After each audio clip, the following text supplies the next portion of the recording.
Halo teman-teman, perkenalkan nama saya Stella Mozawedi dari kelas 10G. Jadi pada bab 2 ini saya akan menjelaskan tentang tindakan sosial dan interaksi sosial.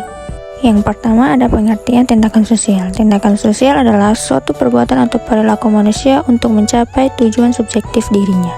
Misalnya berbagi makanan dengan teman yang lain dan memberikan sedikit sedekah kepada pengemis. Selanjutnya ada jenis atau tipe tindakan sosial. Yang pertama ada tindakan rasional. Tindakan ini disebut tindakan instrumental bertujuan, artinya tindakan sosial dilakukan dengan pertimbangan untuk mencapai tujuan yang sudah dipikirkan sebelumnya.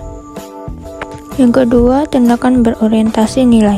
Tindakan ini dilakukan dengan pertimbangan nilai, artinya individu yang bertindak mengutamakan apa yang dianggap baik, lumrah, wajar, dan benar dalam masyarakat di atas tujuan individual. Yang ketiga ada tindakan afektif. Tipe tindakan ini didasarkan atas keterlekatan emosional. Pertimbangan emosional meliputi hal-hal yang berkaitan dengan perasaan seperti marah, sedih, cinta, empati, simpati, kasihan, bahagia, dan sebagainya. Dan yang terakhir ada tindakan tradisional. Tipe tindakan ini menggunakan tradisi, kostum, adat atau kebiasaan masyarakat sebagai pertimbangannya. Biasanya tindakan tradisional ini dilakukan tanpa perencanaan. Selanjutnya ada jenis tindakan sosial menurut Max Weber. Tindakan rasional, rational instrument atau drug rasional, merupakan tindakan sosial yang dilakukan berdasarkan pertimbangan yang berhubungan dengan tindakan dan ketersediaan alat yang akan dipakai untuk mencapai tujuan tersebut. Yang kedua ada tindakan efektif atau affectual action. Tindakan yang dilakukan dengan mengutamakan perasaan, emosi, tanpa perencanaan yang sadar dan tanpa pertimbangan akal budi atau yang bersifat spontan. Selanjutnya ada interaksi sosial. Interaksi sosial merupakan hubungan timbal balik antara individu maupun kelompok untuk menjalin hubungan pertemanan, diskusi, kerjasama yang diterapkan dalam kehidupan bermasyarakat. Pengertian interaksi sosial menurut para ahli. 1. Gilin. Menurut Gilin, interaksi sosial adalah hubungan sosial yang dinamis antara individu dengan individu lain atau kelompok dan hubungan antara kelompok. 2. Bonner. Menurut Bonner, interaksi sosial adalah hubungan antara dua orang atau lebih yang aksinya dari individu dapat memengaruhi individu lain. 3. Walgito. Walgito berpendapat bahwa adanya hubungan timbal balik dalam interaksi sosial dapat memberikan pengaruh terhadap individu atau kelompok lain. Syarat interaksi sosial. Pertama, kontak sosial. Terdapat kontak sekunder dan primer. 2. Komunikasi. Terdapat komunikator, komunikan, dan pesan. Yang pertama, kontak sosial. Dalam pengertian sosiologi, kontak sosial tidak hanya interaksi melalui tatap muka, namun ada pun melakukan kontak tanpa bertemu langsung, seperti informasi melalui radio, telepon, bahkan surat elektronik. 1. Kontak sosial bersifat primer.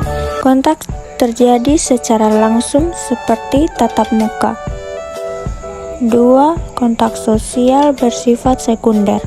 Kontak terjadi secara tidak langsung atau menggunakan media penghubung seperti telepon, surat elektronik, bahkan melalui pesan media sosial. Selanjutnya ada komunikasi. 1. Komunikator adalah seorang atau sekelompok orang yang menyampaikan pesan untuk menjadi sumber dalam sebuah hubungan atau keterkaitan. 2. Komunikan adalah seorang atau kelompok yang menerima pesan dari komunikator. 3. Pesan adalah sesuatu hal yang disampaikan oleh komunikator. Setelah itu ada media dan efek. Media adalah perantara untuk menyampaikan pesan. Media komunikasi dapat berupa lisan, tulisan, gambar, bahkan film yang memberikan pesan tersurat. Efek adalah perubahan yang diharapkan terjadi pada komunikan setelah mendapat pesan dari komunikator. Selanjutnya ada jenis dan contoh interaksi sosial.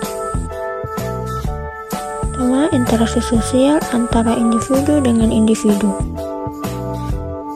Berikut adalah contoh-contohnya.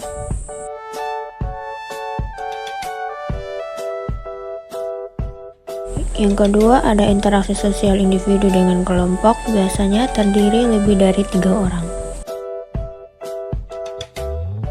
Interaksi kelompok dengan kelompok merupakan pertemuan antara 2 kelompok atau lebih dengan kelompok yang berbeda, karena setiap pendapat seseorang bisa saja menyerang kelompok lainnya.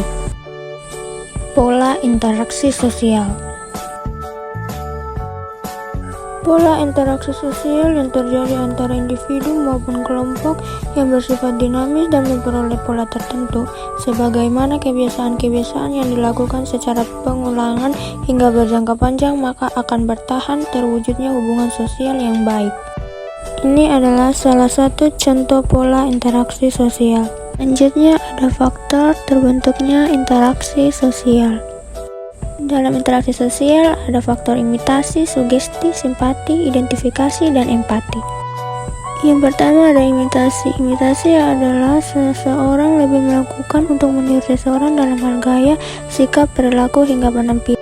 Contohnya seorang anak yang meniru sikap rajin ayah dan ibunya. Yang kedua ada sugesti. Sugesti merupakan seseorang yang terpengaruh karena adanya satu dorongan diberikan orang lain dengan beberapa cara tertentu, yang dimana seseorang tersebut akan melaksanakan dengan apa yang disugestikan, terkadang tanpa berpikir rasional. Contohnya seorang anak yang didorong untuk meningkatkan nilai mata pelajaran. Yang ketiga ada simpati. Contoh dari simpati yaitu memberikan bantuan sukarela kepada masyarakat yang terkena bencana alam. Selanjutnya ada identifikasi. Identifikasi merupakan suatu pemberian tanda ciri khas, sehingga sebenarnya ini berkaitan dengan imitasi. Dan yang terakhir ada empati. Contoh dari empati yaitu menjadi relawan untuk membantu evakuasi korban bencana tanah longsor.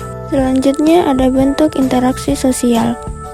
Bentuk interaksi sosial asosiatif adalah interaksi sosial yang positif untuk mengarah kebaikan, akan kerjasama dan menciptakan sesuatu antara seseorang dengan yang lainnya.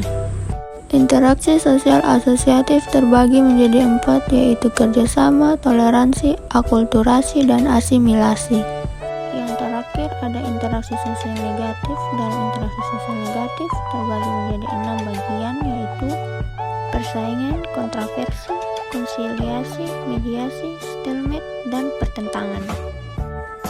Persaingan. Kompetisi merupakan interaksi sosial untuk saling bersaing secara individu maupun kelompok, biasanya akan mencari keuntungan di bidang-bidang tertentu. Kedua, kontroversi. Kontroversi adalah upaya seseorang untuk menentang suatu perkara secara tersembunyi supaya tidak terjadi perselisihan. 3. Konsiliasi. Suatu upaya dalam menyelesaikan suatu perselisihan dari pihak-pihak dengan melibatkan pihak netral yang dinamakan konsiliator. Keempat ada mediasi. Mediasi merupakan upaya untuk menyelesaikan konflik dengan melibatkan pihak ketiga yang netral. Yang kelima ada stalemate. Stalemate merupakan ketika dua pihak saling memiliki konflik yang bertentangan, namun konflik tersebut berhenti karena menghadapi suatu peristiwa sehingga keduanya berhenti saling menyerang. Dan yang terakhir ada pertentangan. Konflik adalah sebuah pertentangan atau bisa lanjutan dari kontroversi yang sifatnya terbuka yang biasanya akan menyebabkan pertikaian. Jadi itu adalah penjelasan materi bab 2 sosiologi dari saya. Sekian dan terima kasih.